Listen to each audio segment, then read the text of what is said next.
أعوذ بالله من الشيطان الرجيم بسم الله الرحمن الرحيم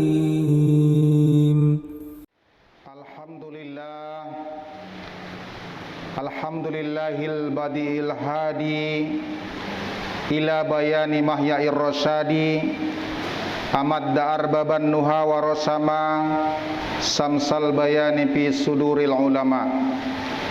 Ashhadu an la ilaha illallah wahdahu la syarikalah wa ashhadu anna sayyidana wa nabiyyana Muhammadan abduhu wa rasuluh.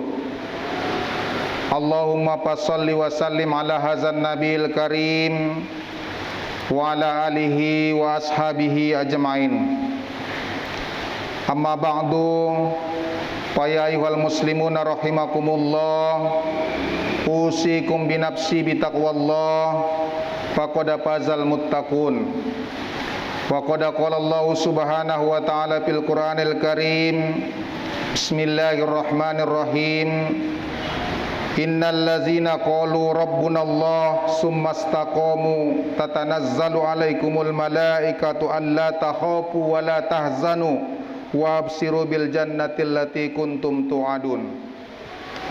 Shadaqallahul azim wa shadaqa rasuluhun nabiyul karim wa nahnu ala zalika minasy syahidin wasyakirin walhamdulillahi rabbil alamin. Bersyukur kita kepada Allah subhanahu wa ta'ala pada siang hari yang cukup cerah ini. Kita masih termasuk orang-orang yang Allah pilih bisa berhadir di masjid yang mulia ini untuk melaksanakan ibadah sholat Jumat. Bisa jadi mungkin untuk hal ini banyak orang yang berkeinginan bersama-sama dengan kita untuk melaksanakan ibadah sholat Jumat, tapi tentunya hidayah dan inayah daripada Allah subhanahu wa ta'ala belum ia dapatkan. Untuk itu betapa bersyukurnya kita hari ini kita termasuk orang-orang yang Allah pilih. Berselawat kita kepada baginda Rasulullah Muhammad sallallahu alaihi wasallam. Allahumma salli wa sallim wa barik alaih. Berharap kita dengan terus dan senantiasa kita bersolawat kepada baginda Rasul, kelak nanti kita mendapat syafaatnya di yaumil akhir. Amin ya rabbal alamin. Khatib mengajak kita semua, terutama diri pribadi khatib sendiri, mari sama-sama kita meningkatkan ketakwaan kita kepada Allah subhanahu wa ta'ala, yaitu melaksanakan segala perintah-perintahnya dan menjauhi segala larangan-larangannya. Saudara-saudara jemaah Jumat yang dirahmati Allah, suatu ketika Rasulullah sallallahu alaihi wasallam pernah ditanya, man khairun nas, siapakah sebaik-baik manusia? Kata Rasul, khairun nas man tola umruhu wa hasuna amaluhu.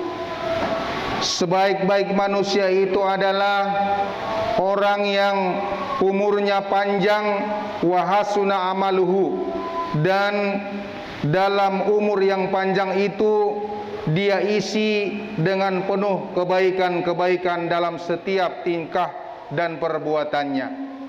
Tentunya sebaliknya, manusia yang paling jahat adalah ketika umurnya diberikan Allah subhanahu wa ta'ala panjang, tapi umur yang panjang itu tidak ia gunakan untuk kebaikan-kebaikan. Saudara-saudara sedang jamaah Jumat yang dirahmati Allah, tentunya berbicara persoalan kebaikan itu erat kaitannya dengan cerita solih dalam bahasa Arab. Solih selalu kita berharap menjadi orang yang solih. Bahkan untuk keturunan kita pun sering kita berdoa memohon kepada Allah agar kita diberikan anak yang solih. Solih memang bagus, baik, tapi jauh lebih baik lagi menjadi muslih. Solih itu kebaikannya hanya untuk dirinya secara pribadi. Mungkin dengan ibadah-ibadahnya hanya untuk dirinya sendiri, tapi tidak ada efeknya kepada orang lain.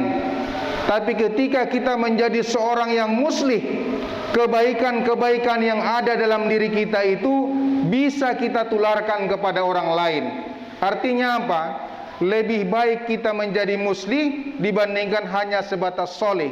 Solih itu juga baik, tapi lebih baik menjadi seorang yang muslih. Ketika kesalihan itu ada pada diri kita, tentunya ibadah-ibadah kita itu hanya untuk diri kita secara pribadi. Tapi ketika kita menjadi seorang yang muslih, kebaikan-kebaikan yang ada dalam diri kita itu bisa dinikmati oleh orang lain. Ketika kita punya jabatan, jabatan kita itu kita bisa gunakan untuk membimbing, mengayomi bawahan-bawahan kita. Ketika kita menjadi seorang yang kaya, kekayaan yang ada pada diri kita itu bisa kita tularkan, bisa kita bagikan, bisa kita sedekahkan, bisa kita keluarkan zakatnya. Tentunya itulah yang dikatakan dengan muslih. Artinya kebaikan-kebaikan yang ada dalam diri kita itu tidak hanya dinikmati secara pribadi, tapi justru kebaikan-kebaikan yang ada dalam diri kita itu bisa dinikmati oleh orang lain.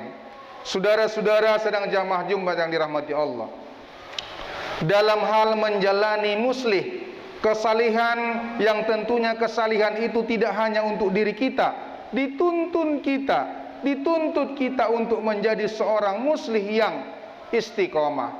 Kata Allah Subhanahu wa taala di dalam surah Fussilat ayat 30, innal ladzina qalu rabbunallah summastaqamu tatanazzalu alaihimul malaikatu alla takhafu wa la tahzanu wa abshiru bil jannati allati kuntum tu'adun. Sekira-kira maksudnya, sesungguhnya orang-orang yang sudah mengatakan Rabbunallah, Allah Tuhan kami, setelah itu dia istiqomah, maka Allah Subhanahu wa taala akan menurunkan malaikat dan mengatakan kepada kita, la takhafu, janganlah kamu takut, wa la tahsanu, jangan bersedih, wa abshiru bil jannah, dan dikabarkan dengan kabar gembira bahwa kitalah orang-orang yang nantinya masuk ke dalam surga, allati kuntum tu'adun, yang pernah dijanjikan sebelumnya kepada kita waktu di dunia. Artinya apa? Dalam sebuah ibadah, amal, tentunya dituntut konsisten, dituntut sebuah keistiqomahan. Ada seorang sahabat di zaman Rasulullah yang bernama Abdullah bin Ummi Maktum, yang mana Abdullah bin Ummi Maktum ini adalah seorang yang buta, bawaan dia lahir sudah menjadi seorang yang buta, tapi dia orang yang sangat tekun untuk belajar, menuntut ilmu kepada Rasulullah sallallahu alaihi wasallam. Suatu hari dia bertanya kepada Rasulullah, "Ya Rasulullah, saya seorang yang buta, apakah saya tetap dituntut untuk sholat berjamaah ke masjid?" Apa kata Rasulullah? "Apakah kau ya Abdullah bin Ummi Maktum mendengar azan?" "Iya, kalau kamu masih mendengar azan, masih dituntut kamu untuk sholat berjamaah di masjid." Dalam kondisi kebutaannya, Abdullah bin Ummi Maktum ini tetap melaksanakan sholat subuh ke masjid. Suatu hari Abdullah bin Ummi Maktum ini terjatuh, tersungkur sampai kepalanya berdarah. Dia bangkit, terus dia berjalan lagi ke masjid. Sampai hari yang kedua, datang seorang laki-laki memapahnya, menjemputnya, bahkan untuk mengembalikan lagi ke rumahnya setiap hari. Suatu hari ditanya Abdullah bin Ibn Maktum, "Siapa sebenarnya engkau, hei laki-laki yang selalu membimbing saya? Setiap saya mau berangkat ke masjid untuk melaksanakan ibadah sholat subuh sampai pulang." Apa kata laki-laki ini? "Tidak perlu kau tahu ya Abdullah bin Ibn Maktum siapa. Yang penting saya akan tetap memapahmu." Penasaran Abdullah bin Maktum, siapa sebenarnya? Apa kata yang membimbing ini? "Sebenarnya saya adalah iblis." "Iblis? Kamu kan seorang iblis, kenapa kamu mau memapah saya untuk berangkat melaksanakan ibadah sholat subuh ke masjid? Apa kata iblis ini? Pada saat kamu berangkat yang pertama untuk melaksanakan ibadah sholat subuh, kamu terjatuh, tersungkur dan muka kamu berdarah. Pada saat itu Allah mengampunkan separuh daripada dosa-dosa kamu. Saya khawatir kalau kamu saya tidak tuntun untuk ke masjid, jatuh lagi kamu, Allah akan mengampuni semua dosa-dosa kamu. Makanya saya tuntun agar Allah tidak mengampuni secara keseluruhan. Artinya apa? Disinilah sebuah konsistensi, sebuah kontinuitas dan juga keistiqomahan. Ketika kita dalam beramal itu ada istiqomah dalam diri kita, tentunya Allah Subhanahu wa taala akan memberikan kemudahan-kemudahan kepada kita. Janganlah kita pernah merasa untuk melakukan ibadah itu nantinya setelah terjadi sebuah penyesalan di akhirat nanti. Kata Allah Subhanahu wa taala di dalam surah Sajadah ayat 12, "Walau tara izil mujrimuna nakisu ru'usihim inda rabbihim, Rabbana absarna wa sabiqna farjikna na'mal solihan inna mukinun." Nanti ketika kamu lihat orang-orang pendosa itu menundukkan kepalanya kepada Allah Subhanahu wa taala di akhirat, Rabbana absarna wa sami'na, ya Allah ya Tuhan kami sudah melihat bagaimana siksamu, kami sudah mendengar bagaimana siksamu. Farjikna, kembalikan kami ke dunia, na'mal solihan inna mungkinun, biar kami melakukan amal soleh, sekarang kami sudah percaya. Artinya apa? Penyesalan itu selalu datangnya terlambat. Tapi ketika itu kita mintakan kepada Allah Subhanahu wa taala, tidak akan mungkin terjadi. Kita yakin nantinya semua amal-amal yang sudah kita lakukan ini ternyata bermanfaat adalah setelah kita lihat nanti di akhirat, baru kita bilang, qalu farjikna na'mal solihan, kembalikan kami ya Allah ke dunia agar kami melakukan amal soleh, sekarang kami sudah yakin. Tapi apa kata Allah di ayat selanjutnya? Fazuku falan nazidakum, terus udah siksalah yang kamu rasakan sekarang, yang dulunya kamu tidak percaya, yang dulunya kamu lupakan. Saudara-saudara sedang jamaah Jumat yang dirahmati Allah, pada akhirnya marilah sama-sama kita terus membangun sebuah keistiqomahan dalam hidup ini.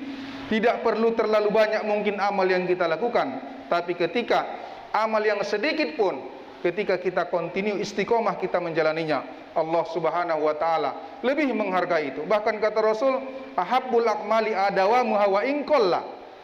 Rasulullah SAW mengatakan, lebih mencintai amal seseorang itu Allah ketika kita mampu membuat sebuah amalan yang sifatnya kontinu, terus menerus kita lakukan walaupun amal itu sedikit. Mudah-mudahan dengan khutbah yang singkat ini dapat bermanfaat bagi kita semua, terutama kepada Hatib sendiri, agar kita tetap menjadi orang-orang yang istiqomah dan menjadi orang yang muslim, yang ketika kebaikan yang kita miliki tidak hanya kita nikmati secara pribadi, tapi mampu dinikmati oleh orang lain. Barakallahu li wa lakum fil Qur'anil azim, wa nafa'ani wa iyyakum bima fihi minal ayati wa zikril hakim, wa taqabbala minni wa minkum tilawatahu, innahu wal ghafurur rahim.